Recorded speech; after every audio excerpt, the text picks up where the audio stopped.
You've heard the name, right? Napoleon Bonaparte. For more than 2 centuries, that name has meant genius, ambition, and just sheer power. But his legacy? Well, that's a battlefield all on its own, with people still fighting over one really fundamental question. So, which was it? Was he the brilliant visionary who pulled a nation out of total chaos and spread modern ideas all across a continent? Or was he a power-hungry dictator whose ambition ended up costing millions of lives? Today, we're going to dig into the history to try and separate the man from the myth. To even begin to understand Napoleon, you have to go back. Picture this. France is an absolute mess. It's the aftermath of the French Revolution, and the country is just tearing itself apart. You've got political chaos, civil war, and enemies at every border.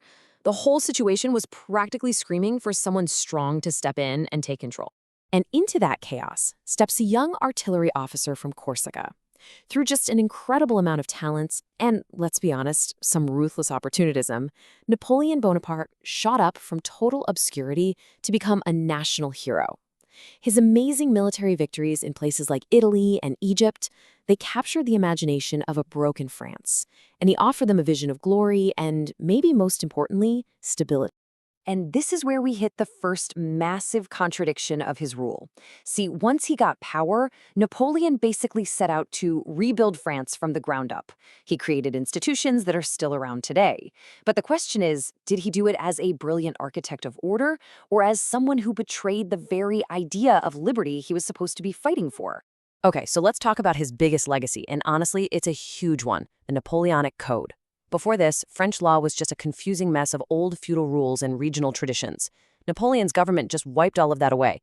They created a single, unified legal system that was clear, logical, and, this is key, accessible to everyone. It was a complete game changer. And think about what this code actually did.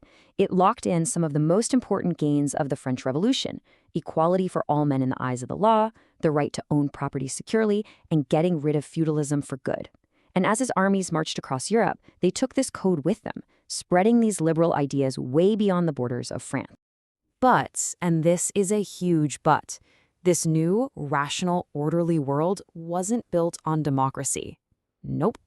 It was built on the absolute will of one guy. The same man who put revolutionary principles into law also took a crown and placed it right on his own head, turning himself into an emperor with total authority. So you've got these two faces of Napoleon, right? On one side, he's the savior, giving people legal equality and a stable government. But on the other side, he's the tyrant who crushed the free press, brought back slavery in the colonies, which was a shocking betrayal of revolutionary ideas, and even used his own laws to take rights away from women. He was both of these things, all at the same time. And that same contradiction, it totally plays out in his military career too. This is where we see the second great paradox: Napoleon, the military genius, who literally redrew the map of Europe, and Napoleon, the man whose unstoppable ambition basically made him a slave to his own desire for conquest. He even said it himself. The Battle of Austerlitz in 1805 was his masterpiece. I mean, it was a tactical work of art, a stunning victory against the combined armies of Austria and Russia. It cemented his reputation as the greatest general of his time and made him, without a doubt, the master of continental Europe. This was Napoleon at the absolute peak of his power. But you know what they say about flying too close to the sun? The arc of his empire bent, and it bent fast. After hitting his peak in 1807, his ambition led him to make a disastrous mistake: the invasion of Russia in 1812. His legendary army, the Grande Armée, was absolutely destroyed, not just by fighting, but by starvation and the brutal Russian winter. That was the beginning of the end, which all came crashing down at Waterloo. And that ambition, it came with a devastating price tag. The Napoleonic Wars, all driven by his need to expand his empire, are estimated to have cost as many as 6 million lives. 6 million. Just let that number sink in for a moment. That's the staggering human cost for the glory of one man's empire.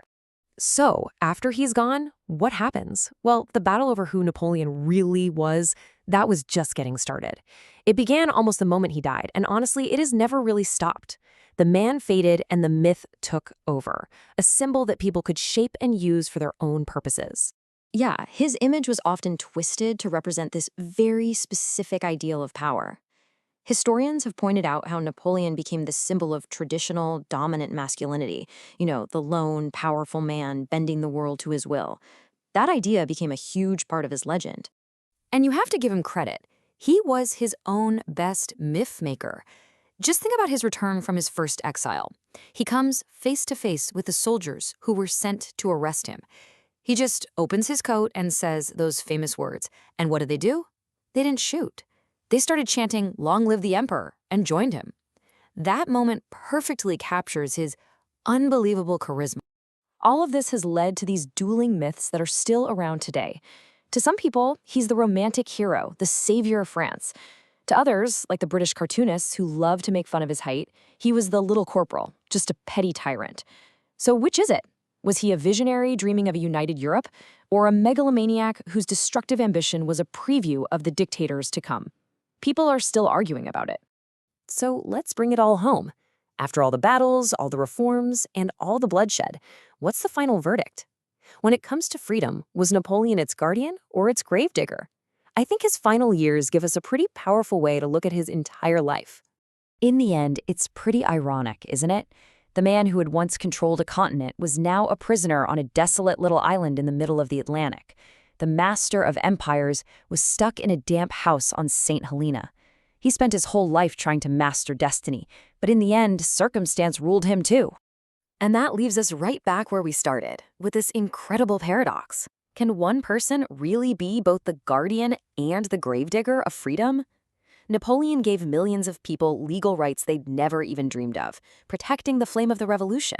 But at the same time, his endless wars and his iron-fisted rule buried the very liberty that same revolution had promised. Maybe the real truth about Napoleon is that this impossible contradiction, well, maybe that is his true legacy. Hey, thanks for diving into this with us. It's a complicated story, for sure.